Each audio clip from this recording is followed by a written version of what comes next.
Andbank y el inversor inquieto, el arte de la banca privada y el compromiso con la cultura financiera les ofrecen Inversores.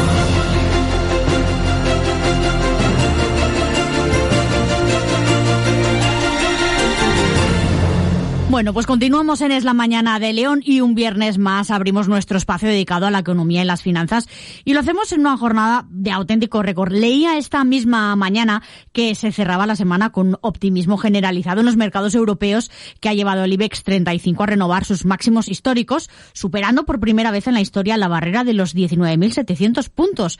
El gran culpable, por decirlo de alguna manera, entre comillas, de esta euforia, pues ha sido un dato de empleo en Estados Unidos más débil de lo esperado, que relaja esa presión sobre los tipos de interés. Además, el mercado energético nos da un respiro. El barril de Brent cae con fuerza hasta rozar los $70, niveles previos a la crisis de Oriente Próximo, y en clave europea también, pues el Euribor respira aliviado, parece ser, tras esas palabras de la presidenta del Banco Central Europeo, Christine Lagarde, asegurando que los riesgos de inflación pues están ahora mucho más equilibrados. Bueno, de todo este terremoto entre las bolsas y los mercados y de muchísimas otras noticias, por supuesto, vamos a hablar ya con María Jesús Soto, directora de Andbank León. María Jesús, ¿qué tal estás? Muy buenos días. Hola Leticia, buenos días a todos. Muy bien, muchas gracias. Bueno, cada viernes venimos con más intensidad que el anterior, si cabe.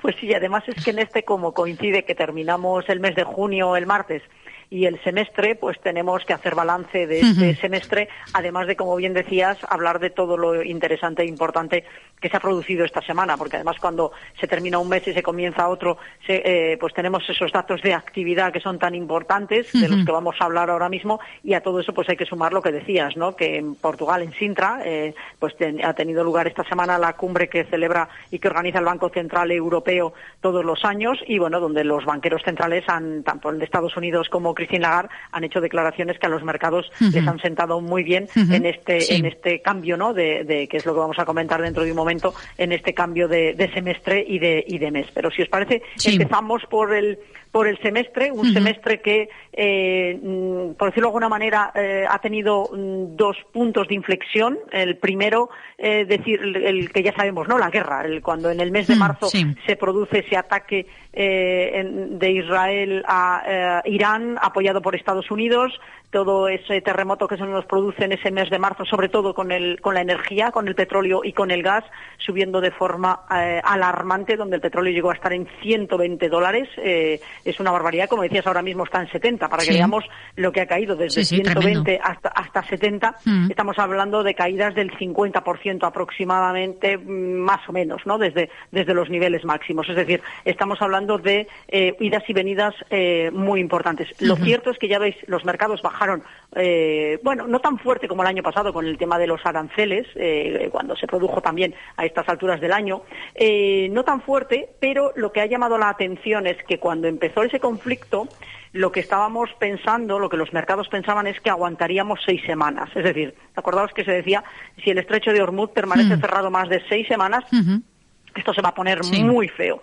Bueno, pues nos ha dejado a todos, y a los analistas, a los gestores, a los mercados y a la economía en general, nos ha sorprendido mucho cómo eso se ha alargado bastante más, porque recordemos que le dábamos 6 semanas. 6 semanas significaba que a mediados de abril se tenía que abrir el estrecho de Hormuz, y no se ha abierto hasta ahora, mediados de junio. Es decir, hemos ido muy allá respecto a cuando se ha llegado a ese acuerdo que ha abierto, que bueno, sabemos que están negociando, que se dieron 60 días, pero que ahora estamos más tranquilos, y el estrecho de Hormuz realmente ahora mismo está a pleno rendimiento, pasando barcos por ahí. Y la pregunta es cómo consiguió, o qué ha pasado para que, a pesar de que se esperaba o se deseaba que no fuera tan largo y no se ha cumplido, ¿por qué la economía ha resistido? Bueno, pues ha resistido fundamentalmente porque China, que estaba creciendo menos y está creciendo menos, aunque los datos de actividad esta semana demuestran que ya va bastante mejor, no ha tenido que demandar tanto petróleo. Entonces, primero, que no ha habido tanta demanda de petróleo. Europa, que se ha resistido, que han tirado bastante de reservas. Al tirar bastante de reservas y resistir, no se ha notado tanto en el precio esa demanda. Por eso ahora lo que van a hacer es todas esas reservas que se estaban gastando y que ya sí en junio empezaba a ser preocupante, porque realmente ya las reservas estaban en mínimos, lo cierto es que han ayudado a que no subiese tanto el barril de petróleo y que se estuviese aguantando y manteniendo. Por tanto, aunque la inflación en líneas líneas generales ha subido. En Estados Unidos, recordemos que está por encima del 3. En Europa, por ejemplo, que venía en la línea de lo que decías, que había comentado Christine Lagarde esta semana, la inflación está en el 2,8%. Es decir, hemos bajado del 3,2 al 2,8 en Europa, no en España, ¿eh? En España la tenemos por encima del 3%, es de las peores que tenemos ahora mismo, estamos en el 3,2, son de las peores que tenemos ahora mismo, pero es que, claro, España tiene un problema grave particular que además, por ejemplo, ya lo empiezan los datos de actividad empresarial a demostrarlo. Es decir, que de esta semana que se han publicado los índices de actividad manufacturera, que es lo que fabrican las empresas y todo lo que hay en el sector industrial, el de España ha sido el peor de la zona euro. Es decir, que ya los datos macroeconómicos, ya ni camuflándolos y engañándolos, pueden... No, es que es verdad, es que esto es lo que está pasando. Esto es lo que está pasando en nuestro país. Lo dijo, no lo digo yo, lo dijo en su libro Calviño, la anterior ministra de Economía, cómo iba al Instituto Nacional de Estadística a decirles qué datos había que publicar y cómo interpretarlo. Eso se llama manipulación de los datos macroeconómicos. Totalmente. Pues bien, y insisto, está escrito en su libro, si el que tiene dudas que vaya y que lo vea, porque son sus palabras, no son las mías. Como digo, y aun con todo eso, ya no pueden sujetarse en nuestro país. Por tanto, en nuestro país estamos en otra circunstancia distinta. Por eso digo que ha resistido muy bien el mercado de petróleo, ha resistido que la inflación ahora se está moderando y, lo que es muy importante, las bolsas se han creído todo eso. Recordemos que llevan creyéndoselo desde el mes de abril. Por tanto, las caídas de marzo se recuperaron rápidamente en el mes de abril y a partir de ahí todo han sido subidas durante el mes de abril, el mes de mayo y buena parte del mes de junio. Aunque en el mes de junio tenemos que destacar que han sido las plazas europeas, en concreto el selectivo, y también los índices europeos de los que más han estado tirando, porque, por ejemplo, ya el Standard & Poor's 500 de Nueva York se dejó el mes de junio un 1% y el Nasdaq un 3%. Bien es cierto que ambos están positivos porque la tecnología, que es la segunda de las variantes, ha tirado muchísimo los semiconductores, la tecnología. En todo este proceso de recuperación, de guerra y recuperación, la tecnología ha tirado mucho. Pero ahora ya, para la segunda parte del año, y ya lo estamos viendo ahora, el dinero empieza a irse a otros sectores, ¿vale? Ya estamos viendo que el de salud, que estaba denostado, está empezando a tirar. Nosotros, el selectivo, con todo lo que es la parte de infraestructuras, sector financiero, es decir, ya el dinero empieza a irse a otros sectores que no es la tecnología, lo que nos va a ayudar bastante en la segunda parte del año en todo aquello que se había quedado rezagado. En cualquier caso, decir que el mejor índice de los que vemos habitualmente de los países occidentales ha sido Japón, que ha subido en este semestre nada menos que un 40%.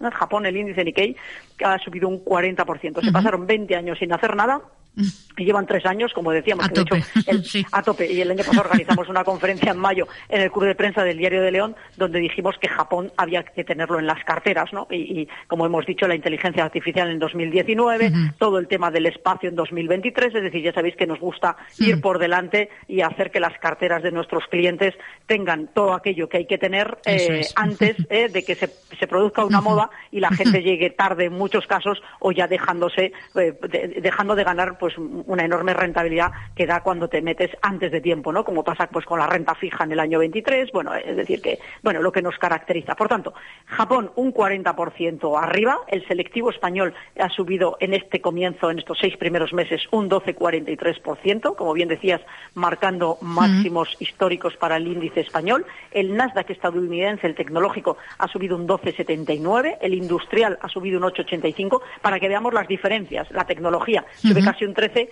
las empresas industriales suben un 8, casi un 9, para que veamos lo que yo decía hace un instante de que la tecnología había tirado más. Solo India se queda de los principales índices occidentales que vemos habitualmente, es la única que está en negativo, ha perdido un 10% en el semestre, pero es un mercado que nos sigue gustando mucho y lo tenemos en las carteras, y el Standard & Poor's 500 americano ha subido un 9,55 y lo que llamamos el índice mundial, el MSCI World, la media es un 9% aproximadamente de rentabilidad. Por eso las carteras equilibradas de los inversores están acumulando en lo que llevamos de año en 6 meses rentabilidades pues en torno al 4% aproximadamente, a pesar de que la renta fija no ha ayudado, porque esas subidas de tipos de interés que se han producido en Europa, esas posibilidades de subida de tipos de interés que se han estado descontando en el mercado para Estados Unidos, que luego voy a comentar, no se va a producir, pero sí que había ese rumor, pues a la renta fija eso a priori no le ha sentado bien, aunque nos va a venir muy bien ahora cuando todo eso sea rentabilidad adicional. Pero con todo eso, como digo, llevamos rentabilidades muy atractivas, con volatilidad, ya sabéis, con fluctuaciones muy suaves en las carteras y donde, pues una vez más, estamos demostrando, porque si eso es en 6 meses, si lo analizásemos, estamos hablando de que las carteras de los inversores están ganando entre 7, 8 y 10% sin excesivo riesgo. Esto lo digo para aquellos que tienen plazos fijos al 1 al 2%, que vean qué masacre tienen, porque además pagan impuestos, ahora que estamos en ello, pagan impuestos por eso que reciben, en los fondos ya sabemos que se acumula y no se pagan, incluso puede que no lo pague nadie el día de mañana, como sucede en muchas familias que no se gasta todo el dinero, y por otro lado, pues quien tenga letras del Tesoro o cualquier cosa adicional,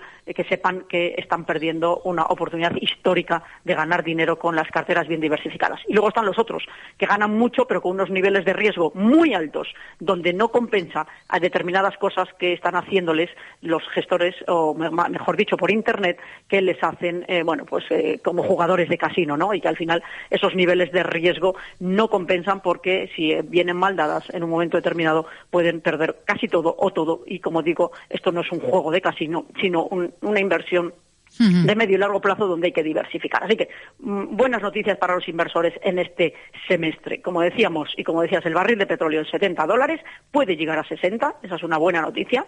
Y destacar de esta semana el presidente de la Reserva Federal estadounidense, el nuevo presidente, que va a tener, ya mantuvieron los tipos en el mes de junio, van a tener reunión ahora en el mes de julio. Dejó claro que los van a mantener también.